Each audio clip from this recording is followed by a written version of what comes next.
প্রতিভা সাহিত্য পত্রিকার রক্তদান উৎসব 21 এপ্রিল 2024 কৃষ্ণনগর কালীনগর কলতলায় নববর্ষের দিনভর নানা অনুষ্ঠানের আয়োজন করা হয়। বিকেলের কবি সম্মেলনে উপস্থিত ছিলেন কবি তপন কুমার ভট্টাচার্য, রামকৃষ্ণ দে, শেখ রমজান, পার্থ শাখা অধিকারী, গৌরী সাহা, গোবিন্দ মোদক, সঞ্জীব চক্রবর্তী, নীলাঞ্জনা হাজরা সহ প্রতিভা পাঠকেন্দ্রের বেশ কয়েকজন ছাত্রছাত্রী। সভাপতিত্ব করেন কবি রামপ্রসাদ মুখোপাধ্যায়, সঞ্চালনা করেন শর্মিষ্ঠা মুখোপাধ্যায়। সকলে বসে আঁকো এবং সাংস্কৃতিক প্রতিযোগিতার আয়োজন ছিল চোখে পড়ার মতো। রক্তদান উৎসব পর্বে ব্লাড ব্যাংকের রক্তের ঘাটতি মেটাতে এগিয়ে আসেন স্থানীয় উৎসাহী বেশ কিছু মানুষ। সন্ধ্যায় সাংস্কৃতিক অনুষ্ঠানে কৃতি ছাত্রছাত্রীদের হাতে প্রতিযোগিতার পুরস্কার তুলে দেওয়া হয়।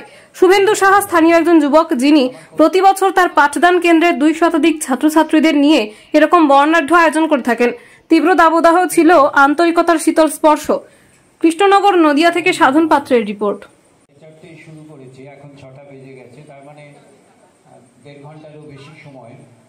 এবং আমি প্রথমে যে কথাটি বলেছিলাম যে শুভেন্দুর শিক্ষার্থী যারা, তারা কিন্তু সত্যিই ধৈর্যশীল। তাদের সকলকে আবার একবার শুভেচ্ছা জানাই। তাদের প্রতিভার বিকাশ হোক এই প্রার্থনা করি। আমার কবিতা অকিঞ্চন। গান ছুঁয়ে থাকি জল ও আগুন, দহনে ও নিমজ্জনে মগ্নতায় কাটে প্রত্নবেলা, সন্ধ্যা নেমে আসে। ধন্যবাদ কবিকে। চারটেই শুরু করেছে, এখন 6টা বেজে গেছে, তার মানে 1.5 ঘন্টারও বেশি সময়। এবং আমি প্রথমে যে কথাটি বলেছিলাম যে শুভেন্দুর শিক্ষার্থী যারা, তারা কিন্তু সত্যিই ধৈর্যশীল। তাদের খুঁজে বুনো ফুলের ঘাম, ঘুড়ির মতো ঘোরে রোজ, মন যেন শক্ত কাগজ। আলপিনির আলতো জ্বরে ব্যথারা সব ঘুমিয়ে পড়ে, ঘুম ভেঙে সব ফাঁকা দেখে, যন্ত্রের ভিড়ে যন্ত্রণা আঁকে, যেন মেনে নেয় সবটাই। সামনে শুধু ধোঁয়া আর ছাই, তবুও রয়ে যায় তারা, শ্রমিক আর পারিশ্রমিকরা। ধন্যবাদ।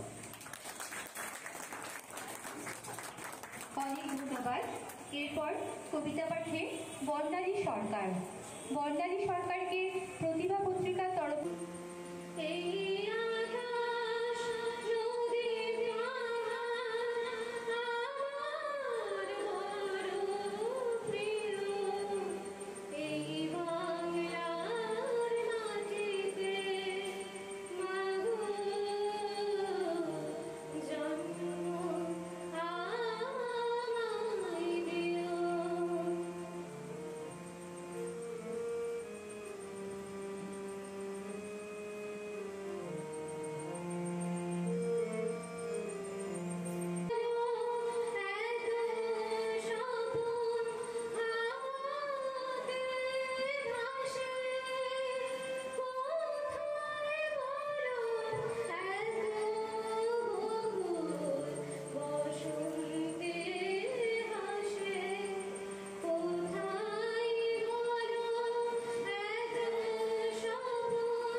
হোলির উৎসব সারা বছরই মেতে উঠেছেন তারা, কে যে কখন রং মাখছে যায় না কবু ধরা।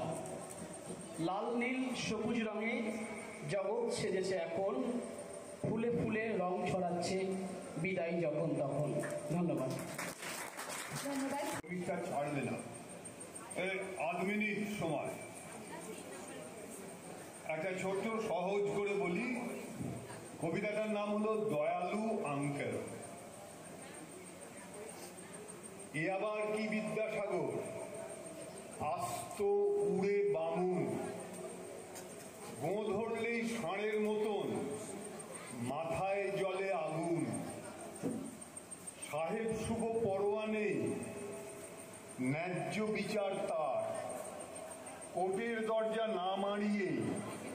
যুক্তিতেই বিচার, দুঃখে বড় কাতর তিনি, অসৎ লোকের জম, চিন্তা শুধু কিভাবে হয় ব্যথার উপশম।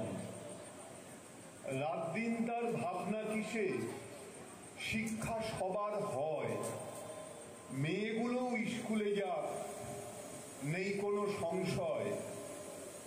তিনি বলতেন শিখবে শিশু, মা আগে শিখলেই, এ নিয়ে যতই ঝগড়া করো জজে তা মানবেই। বিদ্যাসাগর এই কারণেই ভোটে একদম ফেল, গরিব গুর্ব মানুষগুলোর দয়ালু আঙ্কেল। নমস্কার।